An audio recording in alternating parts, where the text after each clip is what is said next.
رسولوں کی دعوت میں کچھ چیزیں تھیں جس سے ان کی دعوت کو مزید تقویت ملتی تھی، اور کچھ باتیں تھیں جن سے ان کی دعوت کے لیے آسانی پیدا ہوتی تھی۔ وہ کیا چیزیں تھیں؟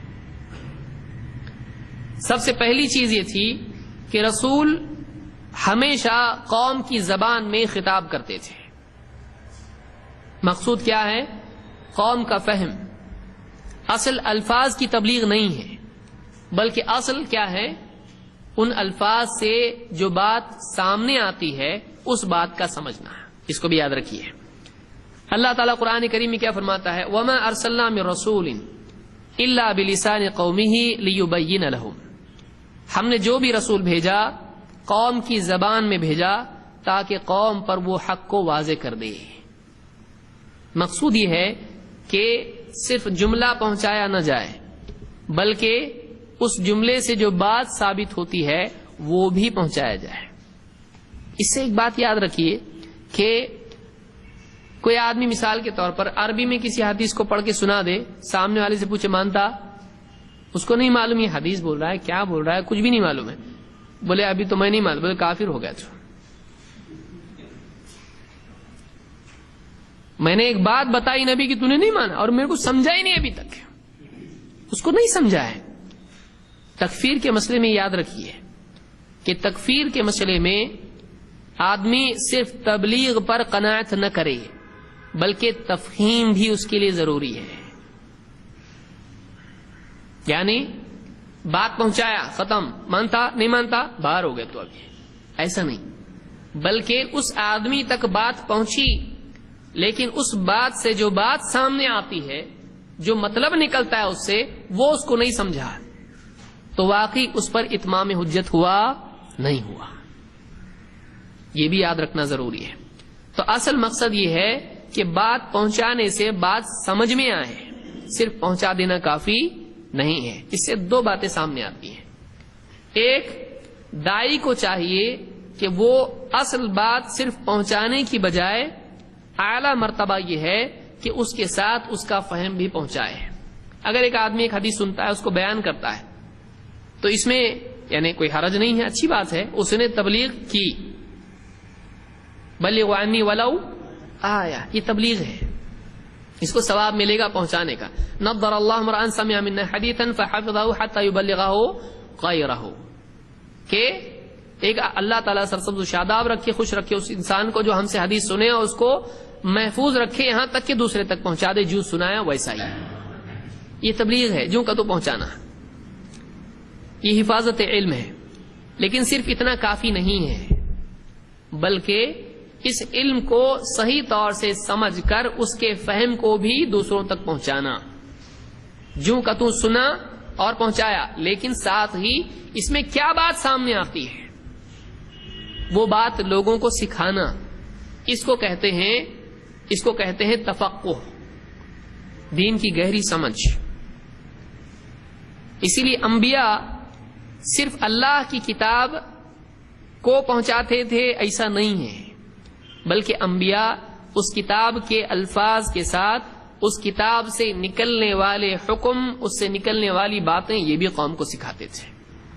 اور علماء کی ذمہ داری بھی یہ ہے کہ وہ ایک طرف تو قرآن و سنت، قرآن اور حدیث کے الفاظ لوگوں تک پہنچائیں، اسی کے ساتھ ساتھ امت کو پیش آنے والے مسائل جو بعد کے دور میں آئیں گے، جو پچھلے دور میں نہیں آئے، قرآن و سنت سے اجتہاد کر کے ان نئے مسائل کی، جن کی جو بظاہر یعنی قرآن و سنت میں لفظاً لفظاً اس کا جواب موجود نہیں ہے، وہ استنباط کر کے، اجتہاد کر کے ان مسائل کا حل آنے والے دور میں قیامت تک دیتے رہے۔ اس کو کیا کہتے ہیں؟ اجتہاد، استنباط۔ تو انبیاء کی ذمہ داری کیا تھی کہ وہ لوگوں کو سمجھائیں، اور لوگوں کے اوپر اتمام حجت تبھی ہو سکتا ہے جب وہ بات سمجھ لیں اور انکار کریں۔ ہم تکفیر میں جلدی کرتے ہیں، یہ نہیں دیکھتے ہیں کہ ایک آدمی کو بات سمجھی کہ نہیں، میں نے حدیث بتایا اس نے مانا نہیں، اس کو سمجھا کہ نہیں سمجھا۔ جب تک مسئلہ سمجھ نہ لے وہ، تب تک اس پر اتمام حجت پوری نہیں ہوئی، اور سمجھنے کے بعد جب وہ انکار کرے گا اس کے پاس کوئی عذر باقی نہیں رہا، پھر انکار کیا ضد میں آ کر، تب جا کر اس کی تکفیر ہوتی ہے. اور ہم کو ضرورت نہیں کسی کی تکفیر کرنے کی. تکفیر ایک شرعی حکم ہے جو بغیر وحی کے نہیں کیا جا سکتا ہے.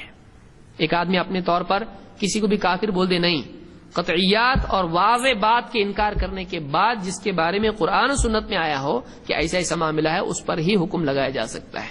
اس لیے علماء اس معاملے میں بہت ہی محتاط ہوتے ہیں، لیکن کم علم والا آدمی اس میں بہت سپیڈ میں ہوتا ہے.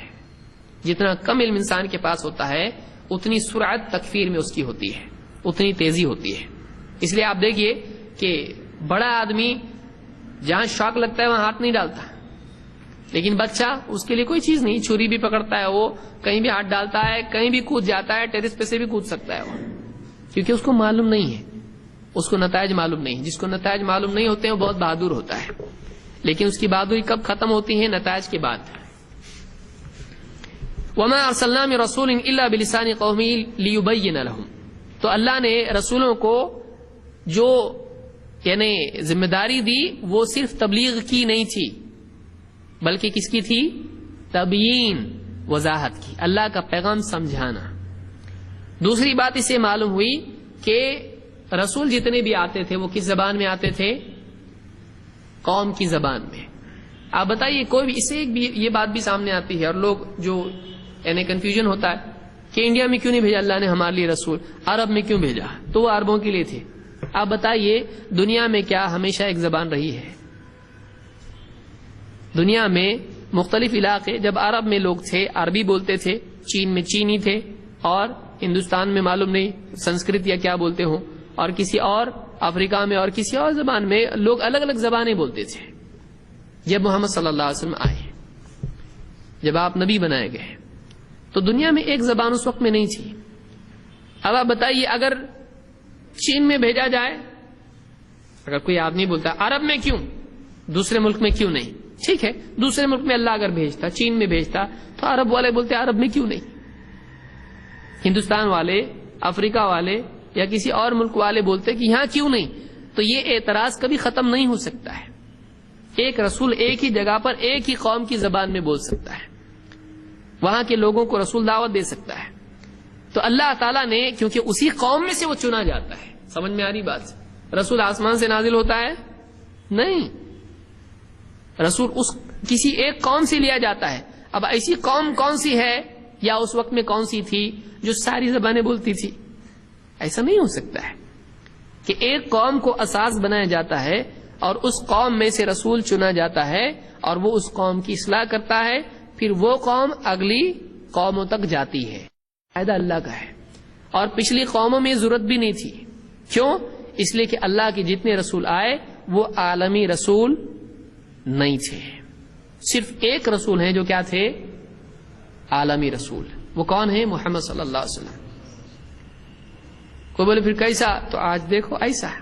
آج عالمی سطح پر اسلام ہے کہ نہیں ہے؟ کون سی زبان بولنے والے ہیں جو اسلام نہیں مانتے؟ ہر زبان والے ہیں. تو اللہ نے کیا ہے، کوئی مسئلہ نہیں، کوئی ٹینشن نہیں رسول کا آنے کا، کیونکہ رسول ایک ہونے کے باوجود بھی عالمی سطح پر اسلام تمام زبانوں میں عام ہو چکا ہے. تو رسول ان کے بارے میں قاعدہ یہ تھا کہ اس قوم کی زبان میں آتے تھے جن میں ان کو بھیجا جاتا تھا. اور رسول ابدی نہیں ہوتے ہیں، یعنی ہمیشہ جینے والے ہوتے ہیں نہیں، ان کو موت بھی آتی ہے. وَمَا جَعَلْنَا لِرَجُلٍ مِّن قَبْلِكَ الْخُلْدَ. اللہ نے خود کہا کہ یعنی آپ سے پہلے جو بھی آئے ان میں سے کسی کے لیے ہم نے ہمیشگی نہیں دی ہے. أَفَإِن مِّتَّ فَهُمُ الْخَالِدُونَ. کہ آپ کو اگر موت آ جائے تو کہ یہ لوگ باقی رہنے والے ہیں، ہمیشہ باقی رہیں گے. ہر انسان کو موت آنے والی ہے. كُلُّ نَفْسٍ ذَائِقَةُ الْمَوْتِ. ہر انسان کو موت آنے والی ہے. تو رسول ہمیشہ کے لیے نہیں ہوتے ہیں، ایک دور کے لیے ہوتے ہیں. اس دور میں ایک قوم کے پاس وہ ہوتے ہیں، اس قوم کی جو زبان ہوتی ہے اسی میں ان کو بھیجا جاتا ہے. پھر بعد میں افراد دوسرے علاقوں میں جا کے دعوت دیتے ہیں.